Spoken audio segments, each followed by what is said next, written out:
நான் லைஃப்ல வந்து 10th மட்டும் தான் நான் படிச்சேன். But I never felt guilty. தேசப்பற்று எனக்கு ரொம்ப ஜாஸ்தி.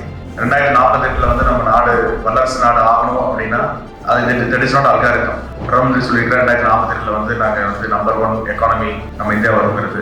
மொத்த எக்கானமி முன்னாடி நான் நின்று பேசிட்டு இருக்கேங்கிறதுக்கு எனக்கு ரொம்ப சந்தோஷமா இருக்கு.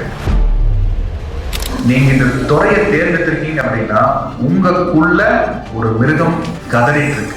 அதனாலதான் நீங்க வந்து இந்த துறையை தேர்ந்தெடுத்து. இந்த துறை தான் வந்து நம்ம நாட்டோட எல்லா சிஸ்டத்தோட பாஸ். நீங்க எந்த அட்மினிஸ்ட்ரேஷன் போங்க, அவன் சயின்டிஸ்டா இருக்கட்டும், ராக்கெட் ரிசர்ச்சர் இருக்கட்டும், என்ன பண்றோம் அவனுக்கு பாஸ்ங்கிறது MBA தான். So you are the boss of this world. நான் வந்து ஒரு ஏழை வீட்டுல பிறந்ததுக்கு நான் தப்பு கிடையாது. ஏழை வீட்டுல பிறந்தா அறிவு இருக்கக்கூடாதா? ஏழை வீட்டுல பிறந்த ஐடியா சொல்லக்கூடாதா? நம்ம எது சொன்னாலும் கிரிட்டிசைஸ் பண்ணிட்டே இருப்பாங்க. நீ பேசாம போய் உட்காரு, எங்க போய் உட்காரு, அவனுக்கு என்ன தெரியும் தெரிஞ்ச வந்துட்டான்.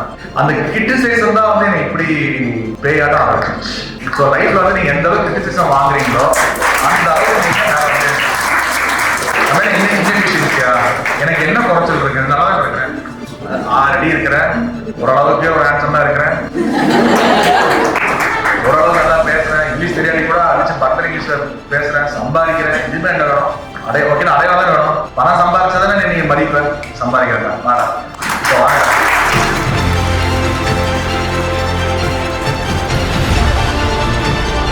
I am not a motivated speaker. I can give very good advice. உங்களை மோட்டிவேட் பண்றதுக்கு வந்து உங்க அம்மா மாதிரி யாருனாலையும் முடியாது. கரெக்டா? அப்போ நீங்க அந்த மோட்டிவேஷன் வாங்குறதுக்கு நீங்க போய் உங்க பயத்தை அப்படியே கொள்ளக்கூடாது. உங்க பயத்தை டைல்யூட் பண்ணணும். அம்மா எனக்கு இந்த மாதிரி இருக்கு, நான் இந்த இடத்துல ஸ்ட்ராங்கா இருக்கேம்மா, எனக்கு இந்த இடத்துல ஒரு கம்ஃபர்டபுளா இருக்கிறேம்மா, எனக்கு இந்த இடத்துல கொஞ்சம் பயமா இருக்கும் அப்படின்னு சொல்லி வச்சுக்கோங்களேன். ஓகே கண்ணா, நீ போமா, நான் பாத்துக்கிறேன். எங்கம்மா போக இருப்பார்? அவ்வளவுதான்மா, வியாபாரத்தை நீ பண்ணு, நான் இடத்த வித்து தரேன், என் நகை வித்து தரேன், நீ போமா அப்படின்னு சொல்லுவாங்க. நாங்க இந்த துறைக்கு வரும்போது டிரான்ஸ்பரன்சிங்கிறதே இல்லை. எங்க பில்டிங் இண்டஸ்ட்ரியில வந்து டிரான்ஸ்பரன்சியே இல்லை. டிமாண்ட் அண்ட் சப்ளை சரியா மேட்ச் பண்ண யாருமே மேட்ச் பண்ணல. சாதாரண விஷயம் தான். தங்கமும் இருந்துட்டே இருந்திருக்கு, பணமும் இருந்துட்டே இருந்திருக்கு, டிமாண்டும் இருந்திருக்கு, சப்ளை இருக்கு. அந்த டிமாண்ட் அண்ட் சப்ளை வந்து நாங்க மேட்ச் பண்ணோம். அதுதான் எங்க டர்னிங் பாயிண்ட் லைஃப்ல. அந்த டிமாண்ட் அண்ட் சப்ளை வந்து மேட்ச் பண்ண கத்துக்கிட்டீங்க அப்படின்னா அதை விட ஒரு பெரிய தந்திரம் வந்து பிசினஸ் இண்டஸ்ட்ரியே கிடையாது. 2008 நான் 30,000 rupees வச்சு நான் வந்து ஒரு பிசினஸ் ஆரம்பிச்சேன். இது எல்லாத்துக்குமே அமையுமா அமையாத எனக்கு தெரியாது. பட் எனக்கு அமைஞ்சிருக்கு. அதுக்கு முழு காரணம் நான் பிளெஸிங்ஸ், பெற்றோரோட அரவணைப்பு, இது எல்லாமே எல்லாத்துக்கும் இருக்கு. அதுக்கு மேல ஒரு விஷயம் இருக்குன்னா என்னோட ஃப்ரெண்ட்ஸ். இது வந்து இந்த சுரபி கார்த்திக் அப்படிங்கிறது வந்து ஜஸ்ட் ஒரு ஃபேஸ், ஒரு அடையாளம். இதுக்கு பின்னாடி பார்த்தீங்கன்னா என்னோட ஃப்ரெண்ட்ஸ். நாங்கள் 100 rupees வந்து நாங்கள் ஆளுக்கு 5 ரூபா போட்டு 100 ரூபாய் சேர்த்து நாங்கள் என்ஜாய் பண்ண டைம்ல இருக்கு. அந்த ஃப்ரெண்ட்ஸ் இன்னைக்கு வரைக்கும் நாங்கள் டிராவல் பண்ணி அந்த ஃப்ரெண்ட்ஸோட ஒட்டுமொத்த பிராண்ட் தான் நான். இந்த பிக்கஸ்ட் டேக்அவே இன்னைக்கு பார்த்தீங்கன்னா கார்த்திக் கிட்ட இருந்து நான் தான் பண்ணேன்னு சொல்ல, நான் தான் பண்ணிடணும் நான். பார்த்தீங்களா? That is something which you should think about.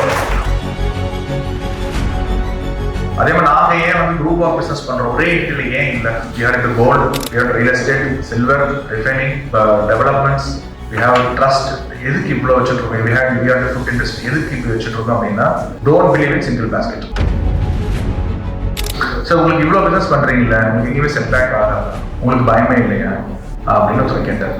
நான் என்ன தெரியுமா சொன்னேன்? என்னோட கடைசி ஸ்டாஃப் இருக்கிற வரைக்கும் ஒரு நண்பர் என்னோட கடைசி வரைக்கும் இருக்கிற வரைக்கும் நான் அழிய மாட்டேன் அப்படின்னு.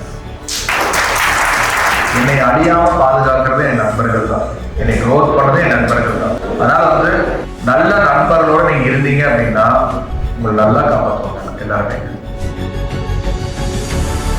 என்னோட மென்டார் ஒருத்தர் சொன்னார், வியாபாரம் தோற்பதில்லை, வியாபாரிகள் தான் தோற்கிறார்கள். இந்த உலகத்துல வந்து எந்த பிசினஸ்மே ஃபெயிலியர் ஆகிறது கிடையாது.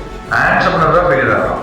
ஒரு செருப்பு தைக்கிறதுல இருந்து செருப்பு மேனுஃபேக்சரிங் இருந்து எல்லாமே நல்ல பிசினஸ் தான். நம்ம எப்படி சம்பாதிக்கிறோம், நம்ம எங்க நம்ம இருக்கிறோம், நம்ம என்ன பயன்படுத்துறோங்கிறது தான் இருக்கு. சார், நீங்க வந்து இப்போ கோல்டோட அந்த ஃபீல்ட்ல இருக்கீங்க சார். இன்கேஸ் ஏதாவது ஃபெயிலியர்ஸ் இருந்துச்சு அப்படின்னா அதை ஓவர் கம் பண்றதுக்கு உண்டான ஐடியாஸ் நீங்க உங்க ஃப்ரெண்ட்ஸ் கிட்ட கேட்டிருக்கீங்க. அதுல இருக்க ஏதாவது ஒரு 2-3 ஐடியாஸ் சொல்லுங்க சார், எங்களுக்கு யூஸ்ஃபுல்லா இருக்கும்.